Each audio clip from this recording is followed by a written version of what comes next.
I done gone so far and I made it so hard. It's like I'm living life on the moon.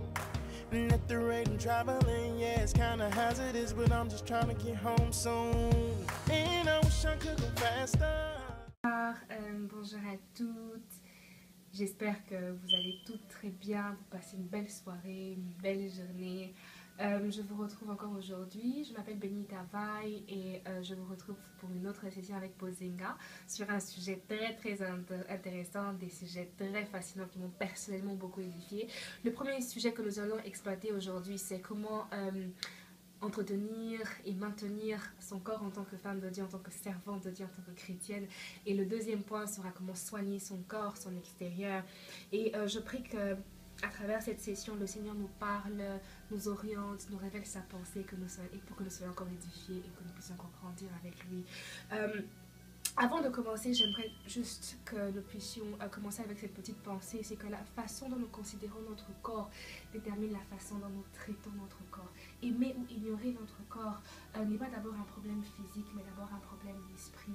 Et je pense qu'en tant que chrétienne, comme nous le faisons, nous devons baser toute notre pensée, tout ce que nous faisons selon la parole de Dieu. La Bible dit dans 1 Corinthiens 6:19 que mon corps est le temple du Saint-Esprit. J'aime beaucoup cette parole.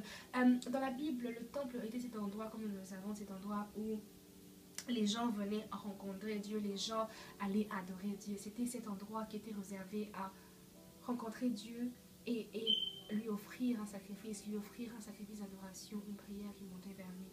Et aujourd'hui, nous sommes même ce temple. Nous n'avons plus besoin d'aller dans un endroit où offrir un sacrifice d'adoration. Nous sommes même cette habitation où le Saint-Esprit prend plaisir. Où nous sommes cet endroit, ce temple où l'Esprit de Dieu demeure. Et tout ce que nous faisons, nos pensées, nos actes, doivent être un acte d'adoration qui va vers lui. Et en travaillant par rapport à cela, aujourd'hui, en réfléchissant, j'ai juste une petite pensée par rapport à ces grandes entreprises, ces grandes compagnies aujourd'hui de marques comme Louis Vuitton, Versace, Dolce & Gabbana et toutes ces grandes entreprises qui ont compris l'importance de l'emballage, de l'aspect extérieur. Lorsque nous allons dans un magasin de parfums par exemple, nous voyons quand même le service, la façon dont les employés s'habillent représente la qualité, l'excellence, parce que ces grandes entreprises, ces grandes compagnies ont compris que pour vendre un produit, pour vendre un service, l'excellence doit se voir partout et on captive l'attention des personnes par des très beaux emballages, par le service qui est rendu là-bas, par l'aspect extérieur. Et je pense que même en tant que chrétien, en tant que chrétienne, c'est quelque chose qui est très important. Nous représentons Dieu partout. Nous savons dire que nous sommes des ambassadeurs de Christ, c'est-à-dire que peu importe où nous sommes la représentation de Christ. Nous représentons cette nature que Dieu porte. Et je crois que même notre extérieur, même la façon de nous habiller, même notre façon de parler doivent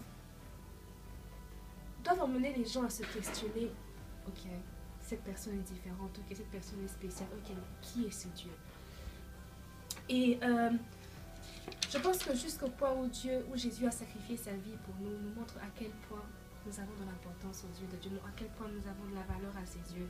Et un autre point, c'est juste de penser, ok, je devrais voir mon corps comme un instrument que Dieu utilise. C'est-à-dire que tu n'as pas besoin de 10 personnes, de 5 personnes pour changer une vie. Tu es tout ce qu'il faut pour qu'une personne quelque part soit changée. Et Dieu peut utiliser n'importe quel outil que tu as pour qu'une vie quelque part soit changée. J'aime ce que mon mentor dit souvent, il dit au temps de Moïse, on n'avait pas besoin de David parce qu'au temps de Moïse, il n'y avait pas de Goliath à tuer. Et au temps de Joseph, il n'y avait pas de Moïse parce qu'il n'y avait pas de mer à traverser. Et c'est justement pour te dire qu'aujourd'hui, tu es né aujourd'hui, tu es là aujourd'hui parce que tu es exactement ce qu'il faut pour que cette génération soit changée. Tu es né aujourd'hui, tu es chrétienne aujourd'hui parce que Dieu a besoin de toi pour qu'une vie quelque part, des milliers de vies quelque part soient touchées. Et il peut utiliser n'importe quoi, n'importe quel instrument que tu mets à sa disposition pour cela. Et même ton extérieur, partout où tu vas, tu peux être une bénédiction pour quelqu'un quelque part. Et la Bible dit dans 1 Corinthiens 6:20, glorifiez donc Dieu dans votre corps. Le mot glorifier ici signifie en grec doxadro, qui signifie rendre les honneurs. Donc la Bible dit rendez les honneurs donc à Dieu dans votre corps. J'aime la version anglaise qui dit therefore not God with your body. Et je crois que ce verset nous montre à quel point que ok, De la même façon, Dieu accorde de l'importance à notre esprit ou à notre âme. Dieu accorde beaucoup d'importance à notre corps aussi, et encore plus en tant que nous femmes. Alors pour commencer notre tout premier point, maintenir et entretenir son corps, j'aimerais partager 5 points très importants qui m'ont personnellement édifié. Et si nous prenons des notes, notre premier point sera l'alimentation, parce que nous avons besoin de manger. Alors, pourquoi? Parce que aujourd'hui, nous voyons de très grandes églises aujourd'hui qui font ce débat. Il y a certaines églises qui acceptent que les gens peuvent prendre de l'alcool, peuvent fumer. Et pourtant, d'autres églises sont carrément contre cela. Et lorsque nous réfléchissons par rapport à ce verset de 1 Corinthiens, lorsque nous sommes le temple du Saint-Esprit, je crois que nous devons garder notre corps pur. Et l'alcool détruit notre corps, la cigarette détruit notre corps. Et je crois que déjà, juste penser à cela nous révèle que ces choses ne sont pas bonnes pour notre propre corps. Et il y a aussi l'excès de table qui est un péché devant Dieu. Les aliments, les alimentations que nous mangeons, qu'est-ce que nous mangeons, qu'est-ce que nous nourrissons notre corps avec. Et je crois que c'est important d'avoir une alimentation très équilibrée. C'est très important de pouvoir nourrir notre esprit, mais c'est aussi très important de pouvoir veiller sur ce que nous mangeons. L'alimentation équilibrée, nous avons par exemple des fruits, nous avons des légumes, nous avons des protéines comme du poisson, des œufs, des produits laitiers, du lait, de la viande et toutes ces choses qui nous aident à pouvoir ne pas trop en faire ou ne pas manger trop ce qui est gras ou ce qui est trop sucré, mais garder notre alimentation équilibrée d'une certaine façon. Et la Bible dit même dans 1 Corinthiens 6 du verset 12, le verset 12, la Bible dit que tout m'est permis mais tout ne m'est pas utile. C'est-à-dire, nous pouvons manger aujourd'hui, mais ok, est-ce que cela nous aide à pouvoir garder notre corps? Est-ce que cela détruit notre corps d'une certaine façon ou d'une autre? Quels sont les avantages de l'alimentation équilibrée? Le premier point, c'est que cela nous évite des maladies à long terme comme l'AVC, comme le diabète, comme l'infection de foie, comme l'hépatite, comme l'obésité, l'hypertension, arthrose et toutes ces choses. Nous avons une grande liste. Le deuxième point, c'est que cela nous aide à pouvoir renforcer notre système immunitaire. Cela nous aide aussi à pouvoir avoir de l'énergie pour nos activités quotidiennes et aussi nous aider à avoir les éléments nécessaires pour une bonne croissance, pour un bon développement. Le deuxième point que j'aimerais partager, ensemble, en fait, c'est les exercices. Si mon corps est le temple de Dieu, alors le Seigneur mérite le meilleur de mon corps, le meilleur de moi-même. La Bible dit dans 1 Timothée 4, 8, car l'exercice corporel est utile à peu de choses, mais la piété est utile à toutes choses. Dans ce verset, c'est vrai que la Bible accorde beaucoup d'importance à la piété, mais la Bible révèle aussi que même l'importance, que même l'exercice corporel a une certaine importance que nous devons considérer. Donc, je pense que l'exercice, nous avons besoin d'exercice en tant que femmes. Si nous sortons peut-être le matin, nous avons le travail, nous avons l'école, nous avons des choses à faire, s'occuper des enfants, mais je crois peut-être 30 minutes juste marcher dans la parcelle ou bien dehors, prendre le temps de faire des petits exercices à la maison ou aller à la gym 1 ou 2 fois par semaine, faire du sport, le volley, le basketball, le tennis, la natation, juste pour nous aider notre corps, faciliter la circulation du sang, bouger un peu ses muscles. Je crois que c'est super important. Il y a aussi le repos, on a besoin de se reposer. On dit qu'on a besoin de 8 heures par jour la nuit, se reposer. Pourquoi la nuit? Parce que notre quotient intellectuel est réduit le soir. Donc, nous avons besoin de nous reposer le soir, 8 heures. Et même Dieu lui-même, la Bible dit que le 7e jour, Dieu s'est reposé. C'est pour nous montrer que c'est très important. Parfois, en tout cas, en tant que femme chrétienne, nous disons, ok, nous avons besoin de jeûner, 30 jours de jeûne, 2 mois de jeûne. Mais, ok, et puis nous accordons moins d'importance au repos, moins d'importance au fait que okay, nous avons besoin de se reposer, penser aussi à nous-mêmes. On a besoin de cet équilibre, je pense. Une bonne vie de prière, une vie spirituelle, mais aussi penser à notre corps parce que Dieu a besoin de nous en bon état pour exercer notre ministère. Nous ne voulons pas après 10 ans, 15 ans, auquel nous n'avons plus la force de pouvoir exercer notre ministère. Nous avons besoin de repos. Et puis le quatrième point, c'est l'hygiène corporelle. Comme nous le savons, en tant que femmes, nous avons besoin d'être propres. Nous avons besoin de prendre soin de notre propre corps, parfum quand il faut, présentable, bien devant les gens. Je crois que c'est important. Et en tant que femme, je crois que c'est un domaine que nous devons considérer, comme nous devons accorder l'importance aussi. Le dernier point, c'est l'église et notre environnement. Ton corps est en bonne santé lorsque notre esprit est en bonne santé. La Bible dit dans Matthieu 4, verset 4, l'homme ne vivra pas de pain seulement, mais de toute parole qui sort de la bouche de Dieu. C'est-à-dire que autant Dieu accorde de l'importance à l'aspect spirituel, pour être belle, nous avons besoin de nourrir notre esprit aussi. Nous avons besoin de nourrir notre esprit avec la parole de Dieu. Prendre soin de notre corps est très important aux yeux de Dieu. Pourquoi? Pas seulement parce que nous pouvons vivre longtemps, nous pouvons avoir une bonne vie, mais aussi parce que nous avons besoin de donner le meilleur de nous-mêmes pour Dieu. Et cela, concernant notre énergie, nous devons donner le meilleur de nous concernant notre énergie, dans nos services, dans nos pensées. Dieu a besoin de nous en pleine forme pour pouvoir exercer notre ministère et être une bénédiction pour les gens, quelque part. Le deuxième point que j'aimerais développer ce soir, aujourd'hui, c'est comment soigner son extérieur. Alors pour cela, j'aimerais qu'on ouvre nos Bibles dans Ruth, chapitre 3, verset 11. La Bible dit, là c'est le Seigneur qui parle, « Tout mon peuple sait que tu es une femme vertueuse. » Waouh, j'aime cela. Tout mon peuple sait que tu es une femme vertueuse. C'est-à-dire que sa réputation s'est répandue au point où tout le peuple savait que cette femme a été spéciale. J'aime ce passage parce que je me dis toujours, Seigneur, j'aimerais que lorsque les gens me voient, que je n'ai même pas besoin de parler, mais que les gens se posent des questions, se disent, oh, elle a quelque chose de différent. Ok, c'est qui, enfin, ce Dieu-là qu'elle sert, c'est qui ce Dieu? Je crois qu'en tant que chrétienne, c'est quelque chose de très important. Pousser les gens à se dire, non, cette personne elle est différente, elle a quelque chose de spécial, on la respecte pour ce qu'elle est. Et tout cela concerne tout simplement notre aspect extérieur. Pas besoin de pouvoir dire, ok, je suis chrétienne, ok, je connais Dieu, ok, je sers Dieu. Mais lorsque les gens te regardent, voient la façon dont tu parles, voient la façon dont tu t'habilles, les gens peuvent dire que cette femme elle est différente. Et le premier point que j'aimerais développer ici, c'est notre habillement.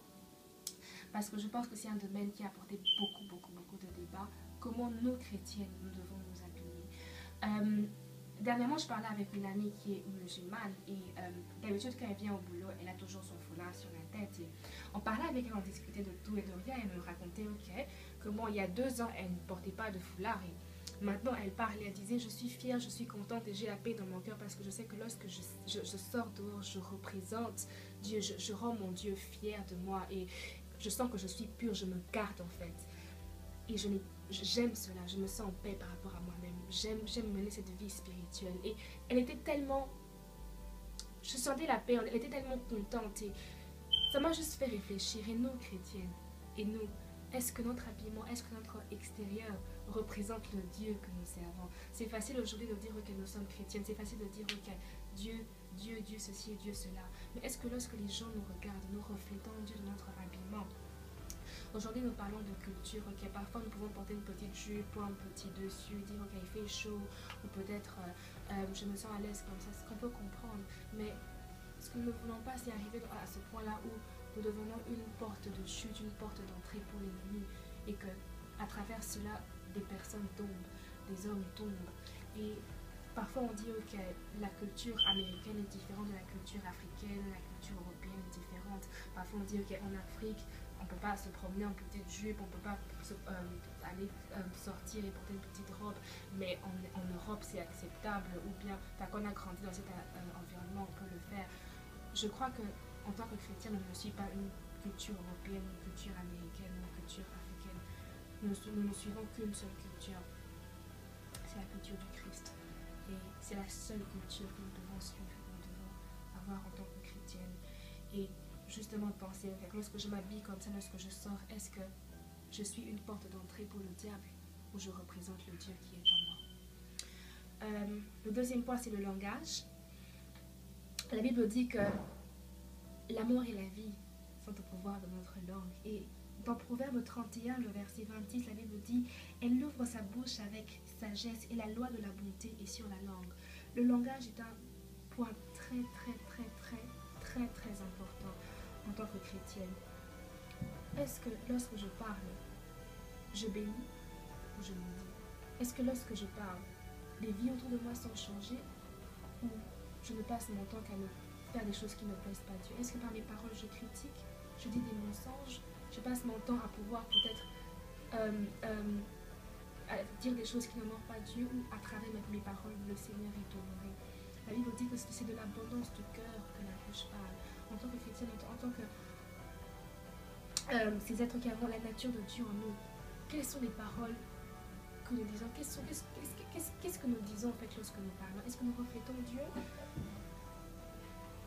La Bible dit dans Éphésiens 2, du verset 19 à 22, j'aimerais juste lire rapidement. La Bible dit ceci: Ainsi donc, vous n'êtes plus des étrangers ni des résidents temporaires, vous êtes au contraire concitoyens des saints, membres de la famille de Dieu. Vous avez été édifiés sur le fondement des apôtres et prophètes Jésus-Christ, lui-même étant la pierre angulaire. C'est en lui que tout l'édifice, bien coordonné, s'élève pour être un temple saint dans le Seigneur. C'est en lui que vous aussi, vous êtes édifiés avec eux pour former une habitation de Dieu en l'esprit. La Bible dit qu'avant, Dieu a utilisé les apôtres et les prophètes comme fondement et Jésus comme la pierre angulaire, comme on dit en anglais, the cornerstone. Mais aujourd'hui, Dieu utilise toi. Tu n'as pas besoin d'être une grande servante que les gens connaissent ou une grande chanteuse, une grande prophétesse, mais juste comme tu es, avec tes erreurs, avec tes qualités. Dieu t'utilise tel que tu es pour représenter le Christ. La Bible dit que lorsque Jésus revient, il revient prendre une épouse sans tache, pure et sans tache. Et cette église, c'est cette église qui se prépare déjà aujourd'hui. Peu importe où tu es, au travail, à l'école, à la maison, dans la famille, avec tes amis.